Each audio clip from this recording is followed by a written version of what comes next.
Pandian store சீரியலில் today எபிசோடில் நம்ம பழனி இருந்துட்டு நேராக அவங்களுடைய வீட்டுக்கு போகிறாங்க. ஆல்ரெடி சுகன்யா இருந்துட்டு அங்கே தான் புடவெல்லாம் பார்த்துட்ருக்காங்க. வடிவு இருந்துட்டு, என்ன சுகன்யா உனக்கு புடவை பிடிச்சிருக்கா? அப்படி இல்லைன்னா இதை கொடு, இந்த புடவை நீ எடுத்துக்கோ, அந்த புடவை எனக்கு கொடுமா அப்படின்ற மாதிரி சொல்கிறாங்க.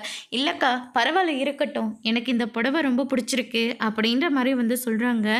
நீங்கள் ஏன் புடவை எடுக்க போகும்போது என்னை விட்டுட்டு நீங்கள் மட்டும் போனீங்க அப்படின்னு சொல்லிட்டு கேட்கவும், உங்கள் வீட்டில் இருந்து தான் சீர்கொண்டு வரதா சொன்னீங்க, அதனால தான் நாங்கள் மட்டும் கிளம்ப வேண்டியதாக ஆயிடுச்சு, மற்றபடி ஒன்றும் இல்லை அப்படின்ற மாதிரி சொல்லிடுறாங்க.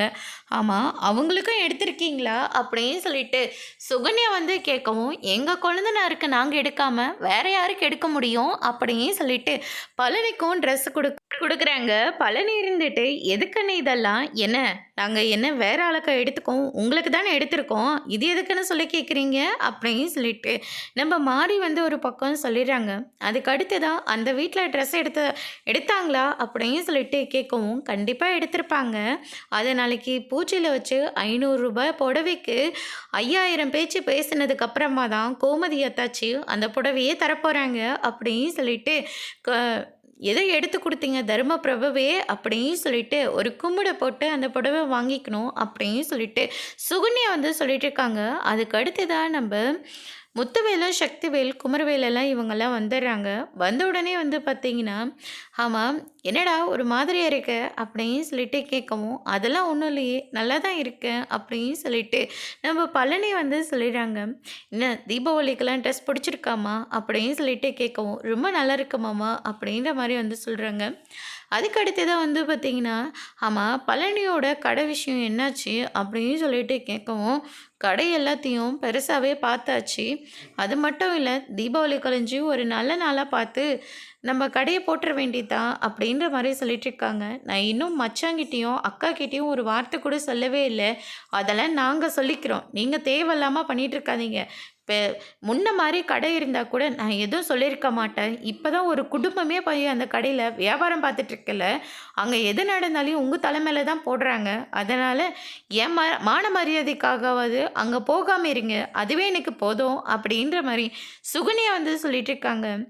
உடனே அம்மாச்சி இருந்துட்டு, எங்கே பாரு மாப்பிள்ளைக்கிட்டேயும் கோமதிக்கிட்டேயும் நான் சொல்லிக்கிறேன், முதல்ல நீ தனியாக ஒசந்து நிற்கிற வழியை பாரு, இத்தனை நாள் வரைக்கும் எப்படியோ இருந்துட்டு இப்போ உன்னை நம்பி ஒரு பொண்ணு இருக்கா, அதனால் எப்படி சூதானமாக இருக்கணுமோ அப்படி இருந்துக்கோப்பா, என் பிள்ளைங்க ஆளாளுக்கு ஒரு பிஸ்னஸ் பார்க்குறாங்கன்னு சொல்லி நானும் ரொம்ப சந்தோஷப்படுவேன்ல அப்படின்னு சொல்லிட்டு அம்மாச்சியும் ஒரு பக்கம் சொல்லிட்டு இருக்காங்க. சரி என்னமோ பண்ணுங்க அப்படின்ற மாதிரி பழனியும் ஒரு பக்கம் சொல்லிடுறாரு.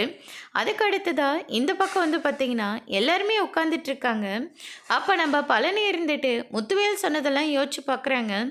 நாளைக்கு எல்லாம் சினிமாவுக்கு போகலாமா அப்படின்னு சொல்லிட்டு செந்தில் கேட்கவும், நாளைக்கு வீட்டில் இருக்கலாம், வீட்டில் இருந்ததா செம்ம ஜாலியாக இருக்கும், வீட்டில் இருந்தால் ஜாலியாக இருக்குமா, என்ன நான் பேசிகிட்டு இருக்கேன், சரி அப்படின்னா குடும்பத்தோடு போகலாமா, அப்பாவோட தொல்லை இருக்கக்கூடாதுன்னு தான் நம்ம மட்டும் போகலான்னு நான் பிளான் பண்ணேன், நீங்கள் அதுக்கு மேலே இருக்கீங்க, என்னென்ன முன்னெல்லாம் நம்ம வீடு தான் பிடிச்சிருக்குன்னு சொல்லுவேன், ஆனால் இப்போ நீ ஆஃபீஸர் ஆன உடனே உன் பேச்சு உன் நடவடிக்கை எல்லாமே மாறி போச்சு அப்படின்னு சொல்லிட்டு கதிரே சொல்லிட்டு இருக்காங்க. டேய் மாப்பிள்ளைங்களா, உங்கள் எல்லாருக்கிட்டேயும் நான் ஒரு விஷயம் சொல்லணும்டா, இல்லை நான் கேட்கணும் அப்படின்ற மாதிரி சொல்கிறாங்க.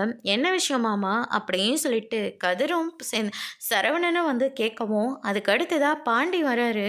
பாண்டி வந்த உடனே, டே பழனி, நீ எடுத்து கொடுத்த புடவையை நினச்சி உங்கள் அக்கா கண்ணாடி முன்னாடி நின்று எவ்வளோ சந்தோஷமாக இருக்க தெரியுமா, ஆமாம் ஒரு விஷயம் கேட்கலான்னு நினச்சேன், இந்த மாதிரி சீர் பண்ணுறதுக்கு உங்ககிட்ட ஏதுடா பணம், கடையிலேருந்து கை வச்சிட்டியா அப்படின்னு சொல்லிட்டு கேட்கவும், அது முன்னாடியே சொல்லிடுறா, ஏன்னா கணக்கு பார்க்கும்போது இடிச்சிச்சுன்னா நான் கணக்கை சரியாக வச்சுக்கணும்ல அப்படின்ற மாதிரி சொல்லிடுறாங்க.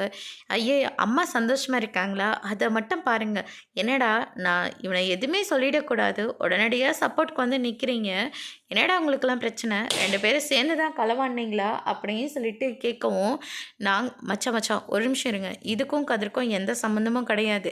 அதே மாதிரி நான் கடையிலேருந்து பணத்தை எடுக்கல, சுகன்யாவோட வீட்டில் சீர் செஞ்சுட்டு போனாங்கல்ல, அந்த பணம் தான் இருந்துச்சு, அதில் தான் நான் அக்காவுக்கு சீர் செஞ்சேன்.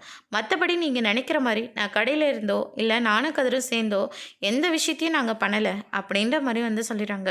பணம் வேணும்னா கேட்க வேண்டியதுதான்டா, அதுக்கு எதுக்கு சுகன்யாவுக்கு பணம் கொடுத்துட்டு போனதை கோமதிக்காக செலவு பண்ணியிருக்க, எங்கிட்ட கேட்டிருந்தா நான் கொடுத்துருப்பலாம், இவர் கொடுத்துட்டு மாதிரி வேலையை பார்ப்பாரு அப்படின்னு சொல்லிட்டு செந்தில் ஒரு பக்கமும் புலம்பிட்டு இருக்காங்க. அதுக்கு அடுத்து தான் வந்து பார்த்திங்கன்னா, நம்ம இப்போ தான் உண்மை தெரிஞ்சிருச்சுல, பணத்தை கொடுங்க, அவங்க அத்தைக்கு செலவு பண்ணட்டும் அப்படின்ற மாதிரி கதிர் வந்து கேட்கவும், அதான் எல்லாம் முடிஞ்சிருச்சுல, அதுக்கப்புறம் என்ன, டேய் பணம் வேணும்னா கேள்றா, நான் கொடுக்குறேன் அப்படின்ற மாதிரி சொல்லிடுறாங்க. சரிங்க மச்சான், நீங்கள் நிறைய கொடுப்பீங்கன்னு எனக்கும் தெரியும் மச்சான் அப்படின்னு சொல்லிட்டு பழனி ஒரு பக்கம் சொல்லிட்டு இருக்காரு. அதுக்கு அடுத்து தான் வந்து பார்த்திங்கன்னா, நம்ம அரசு இருந்துட்டு அண்ணன் தெருவில் எல்லாருமே வெடி வெடிக்க ஆரம்பிச்சிட்டாங்க, நாமளும் போய் வெடிக்கலாம் வாங்கின போகலாம் அப்படின்ற மாதிரி கூப்பிட்றாங்க. சரி வாங்க போகலாம் அப்படின்னு சொல்லிட்டு இந்த பக்கம் குடும்பத்தோடு எல்லாருமே போகிறாங்க. அந்த பக்கம் இந்த சுகன்யா அந்த பக்கம் இருக்காங்க, அதனால் அவங்களும் வந்து வெடி வெடிச்சிட்ருக்காங்க. அதுக்கு அடுத்தது வந்து பார்த்திங்கன்னா, ராஜியும் கதிரும் சேர்ந்து ஒரு பக்கம் வெடி வைக்கிறாங்க, இன்னொரு பக்கம் நம்ம மீனாவும் செந்திலும் சேர்ந்து வெடி வெடிச்சிட்ருக்காங்க. நம்ம சரவணன் இருந்துட்டு மத்தாப்பு குச்சி தான் சுற்றிக்கிட்டு இருக்காரு. அப்போ நம்ம குமார் இருந்துட்டு சரவணை எப்படியாவது நம்ம பழி வாங்கணுமே அப்படின்னு சொல்லிட்டு ஒவ்வொரு நொடியாக அவரேவே பார்த்துட்ருக்காரு. இன்னொரு பக்கம் கோமதி வெளியே நின்றுட்டு இருக்கிறத பார்த்தோன்னு அம்மாச்சி இருந்துட்டு தனியாக வந்து கோமதி கிட்ட வந்து பேசிகிட்டு இருக்காங்க. என்னம்மா பலகாரம்லாம் செஞ்சு முடிச்சிட்டியா அப்படின்னு சொல்லிட்டு அம்மாச்சி கேட்கவும், கோமதி இருந்துட்டு ஆமாம்மா செஞ்சு முடிச்சிட்டேன், நீங்களாம் செஞ்சீங்க தானே அப்படின்னு சொல்லிட்டு கேட்டுட்ருக்காங்க. அதுக்கடுத்ததா, அக்கா பார்த்தியா அத்தையும் அவங்க பொண்ணும் தனியாக நின்று ரகசியம் பேசுகிறாங்களாமா அப்படின்ற மாதிரி ஒரு பக்கம் பேசிகிட்டு இருக்காங்க. இந்த பக்கம் நம்ம மீனாவும் ராஜியும் பார்த்தீங்களா அத்தையும் அம்மாச்சியும் நின்று பேசிகிட்டு இருக்காங்கக்கா. இவங்க ஹைலைட் என்னென்னா, தனியாக பேசுகிறோம் யாருக்கும் தெரியாமல் பேசுகிறோன்னு சொல்லிட்டு இப்படி நடுவில் நின்றுக்கிட்டு எவ்வளோ இதாக பேசிகிட்டு இருக்காங்க பாரு அப்படின்ற மாதிரி வந்து சொல்லி கிண்டல் பண்ணிகிட்ருக்காங்க. பாண்டியன் இருந்துட்டு கோமதி சந்தோஷப்படுறத பார்த்து அவரும் ஒரு பக்கம் சந்தோஷப்பட்டுட்டு இருக்காரு. இன்னொரு பக்கம் நம்ம குமார் இருந்துட்டு சரவணன் பட்டாசு வெடிக்க வரும்போது கையில் இருக்கிற பட்டாசை எடுத்து சரவணன் மேலேயே போட்டுடுறாங்க. எல்லாரும் ரொம்பவே ஷாக் ஆகுறாங்க. என்னடா எல்லாத்தையும் வேணுமென்னு பண்ணிகிட்டு இருக்கியா அப்படின்னு சொல்லிட்டு கேட்கவும், நான் எதுக்காக அப்படியெல்லாம் பண்ண போகிறேன், தெரியாமல் தானே விழுந்தது, இது ஒன்றும் தெரியாமல் விழுந்த மாதிரியெல்லாம் இல்லை, வேணும்ன்ட்டு பண்ண மாதிரி தான் இருக்குது, உனக்கு என்ன அவ்வளோ திமிர ஆகிப்போச்சா அப்படின்னு சொல்லிட்டு 2 பேரும் மாற்றி மாற்றி சண்டை போட்டுக்கிறாங்க. அதுக்கு அடுத்ததாக நம்ம சக்திவேலா முத்துவேலாம் வராங்க. என்னாச்சுன்னு சொல்லிட்டு விசாரிக்கிற போது, இவன் தான் பட்டாசு தூக்கி எங்கள் அண்ணன் மேலே போட்டான் அப்படின்ற மாதிரி வந்து சொல்லிடுறாங்க. அதுக்கு அடுத்ததாக பார்த்தா ஒன்றும் காயம் ஏற்பட்ட மாதிரி தெரியலையே அப்படின்ற மாதிரி சொன்ன உடனே, காயம் ஏற்படணும் தான் நீங்களாம் இந்த மாதிரி பண்ணிகிட்ருக்கீங்களா, இங்கே பாருங்கள் நாங்கள் பிரச்சனை பண்ணக்கூடாதுன்னு நினைக்கிறோம், தேவையில்லாமல் பிரச்சனைக்கு வராதிங்க, வர பிரச்சனையை வேடிக்கை பார்க்குற அளவுக்கு நாங்கள் ஒன்றும் முட்டாள் கிடையாது அப்படின்ற மாதிரி வந்து சொல்லிடுறாங்க. அதுக்கு அடுத்ததாக பட்டாசு வெடிக்கும் போது மேலே கிட பட தான் செய்யும், நாம் தான் கொஞ்சம் பார்த்து பக்குவமாக இருந்துக்கணும் அப்படின்னு சொல்லிட்டு முத்துவேல் ஒரு பக்கம் சொல்லிட்டு இருக்காங்க. பிரச்சனைலாம் ஒன்றும் வேண்டாம், எல்லா நாளும் தான் சண்டை போட்டுக்கிறீங்க, நல்ல நாள் அதுமா கூடவா சண்டை போட்டுக்கணும், தயவு செஞ்சு விட்டுருங்க, நீங்கள் போய் விளையாடுங்க, நீங்கள் போய் பட்டாசு வெடிங்க போங்க அப்படின்ற மாதிரி அம்மாச்சி வந்து பிரச்சனையை வந்து முடிச்சு விட்டுடுறாங்க. அதுக்கு அடுத்ததாக எல்லாருமே சந்தோஷமாக பட்டாசு வெடிக்க ஆரம்பிக்கிறாங்க. அதோட இன்னைக்கான எபிசோட் முடிச்சிருக்காங்க. இனி பாண்டியன் ஸ்டோரில் அடுத்தடுத்து என்னெல்லாம் நடக்க போகுதுன்றதை வெயிட் பண்ணி பார்க்கலாம். தேங்க்யூ.